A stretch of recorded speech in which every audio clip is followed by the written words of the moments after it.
A few weeks ago, I made a video regarding Cyntoia Brown, which received a copyright strike. Now, it received that copyright strike because I used crime scene photos. Now, I've looked into copyright law a little bit since then, and from what I can tell, copyright law is at least somewhat arbitrary. Now, these are just crime scene photos. There's no creativity involved in making these photos. You simply point a little box and push a little button. That's all you got to do. I understand copyright law protecting people who have creative ideas. I get that. You come up with an idea, it should be protected. It should be yours. I understand that. This was not, these were court documents. This was simply a recording of the incident. Why are they being protected? But what do I know? I'm just a visual artist by trade. Anyway, I have taken out all of the offensive material in this video and re-uploaded it. Enjoy. So about a month ago, the Young Turks released a video discussing two criminal cases in order to shed light on our two-tiered justice system in the US, one for the rich and one for the poor. I've left a link to the video below. You can take a look for yourself. Now, the first case I am not familiar with. The other case, the second case, is the Cyntoia Brown murder case. Now, I've said for years that the Young Turks are lying. I've looked into the Cyntoia Brown case a lot, and they are certainly lying about this case. Let's take a look. So there's a woman named Cyntoia Brown. 10 years ago, she was convicted of murder and sentenced to life behind bars. And the case is not as clear-cut as it sounds. Oh no, in fact, this case is extraordinarily clear-cut. She was only 16 years old, and unfortunately, because of her circumstances, was pushed into prostitution. She voluntarily ran away from home and started shacking up with a homeless, abusive pimp and chose to stay in that situation instead of going to the police or returning to her family. So mind you, she's a minor, she's underage, she's dealing with really rough times, and unfortunately is working as a sex worker. These are rough times of her choosing. But I want to be very clear about that, because if you're a minor, there is no such thing as being a voluntary sex worker. Exactly. It's called sex trafficking by law. By law. So if someone convinces you to become a prostitute when you're a minor, that's not on you, okay? And so you cannot have sex with minors. You can't say, well, to be fair to me, I was going to pay for it. I don't know if it is technically and legally incorrect, but what about underage individuals who choose under no duress to engage in prostitution? I doubt that is called sex trafficking. If a 16-year-old person decided to have sex for money because he or she wants the money and will keep all the money, they are not being sex trafficked. Now, there might be a different legal definition. Somehow I doubt it, but colloquially we would not say that they are being sex trafficked if they're choosing to be a prostitute.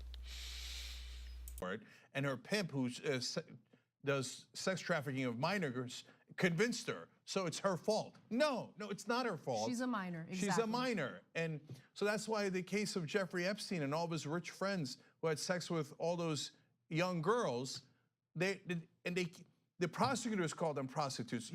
No, that is technically and legally incorrect. They were sex trafficked. And so she's brought into this house full of guns. No, she's brought into a house of a man who has a gun collection, and he showed her 3 guns. At the age of 16, so yes. What happens next? So let me give you the exact wording. So she was 16 when she killed a Nashville man who solicited her for sex, and now she must serve at least 51 years in prison before she's even eligible for release, and that's according to a recent ruling by the Tennessee Supreme Court. Her legal counsel was fighting the life sentence because as a minor, you shouldn't be tried as an adult, number one, but more importantly, as a minor, you're not supposed to get a life sentence. Now, children are tried as adults for different reasons. In this case, it was because if Cyntoia had gone into juvenile justice system, she would have been released after only 3 years, and there would have been a murderess walking around the country. free. But you should also consider the circumstances in which she killed someone, because the man solicited her for sex. She did not want to have sex with him. He had weapons in the house, and when she said no to him, he reached for his gun. And so she feared for her life, and she alleges that she reached for her gun to protect herself. She shot him and killed him in self-defense. She wasn't defending herself. She claims she was defending herself. She claims Mr. Allen rolled away from her and was reaching for something, and she feared for her life, so she shot him. But his body position clearly shows he was not reaching for anything. Now, it's interesting because if someone like George Zimmerman follows Trayvon Martin in a gated community that his father lives in, provokes him, and then shoots and kills him, well, that's considered self-defense. But if a 16-year-old girl who's being sex trafficked defends herself from a man who's trying to have sex with her, well, that's murder, and she should serve the rest of her life in prison. This is the two-tier justice system right in front of you. No.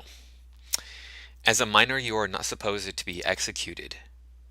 You might think the life sentence is harsh, but as my understanding, Tennessee doesn't have a law restricting minors from serving life in prison.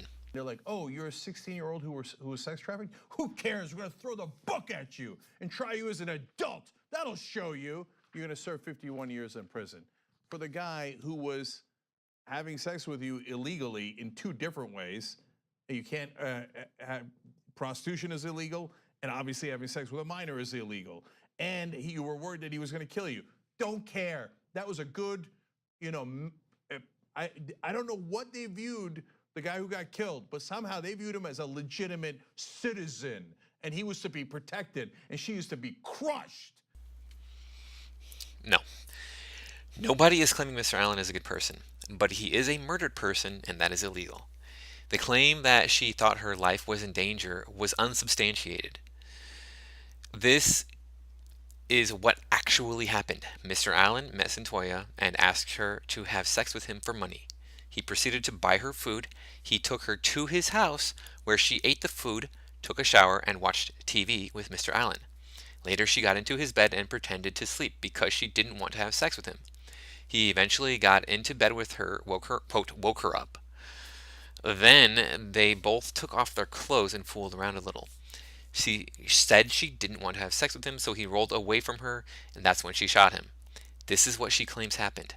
Now, again, she claims when he rolled away from her and he was reaching for something under the bed, and she feared for her life, so she shot him. However, the position of his body indicates that he was not reaching for anything.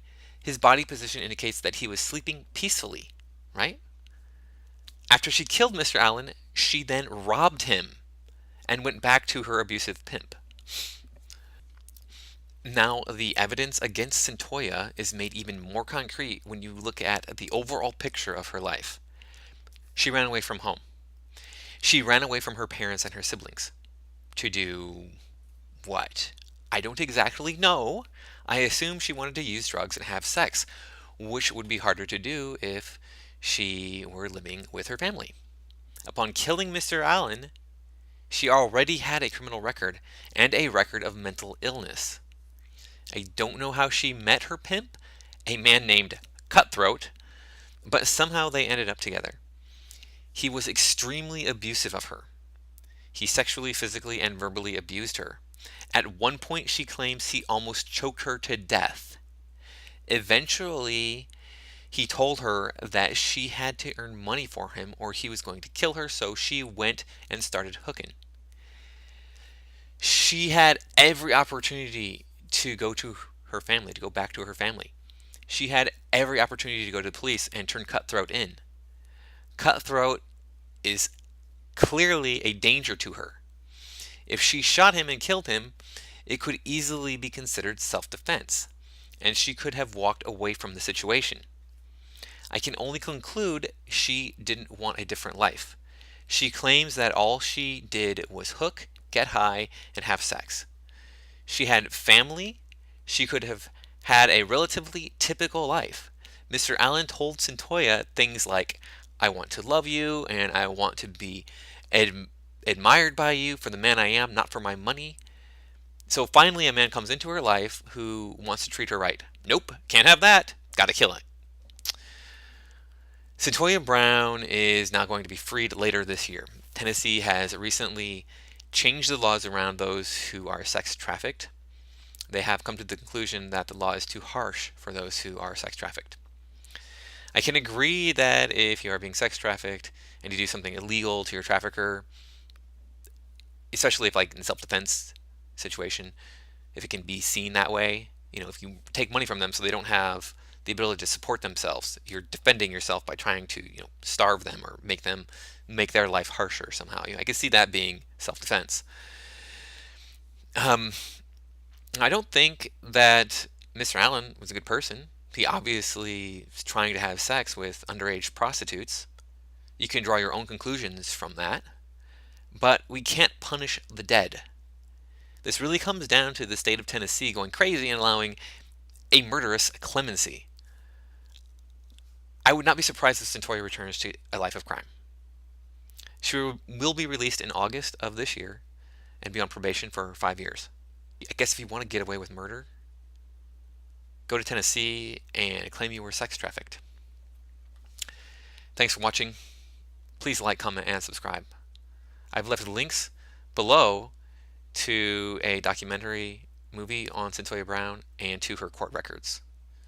So take a look at those if you're interested in learning more about this case.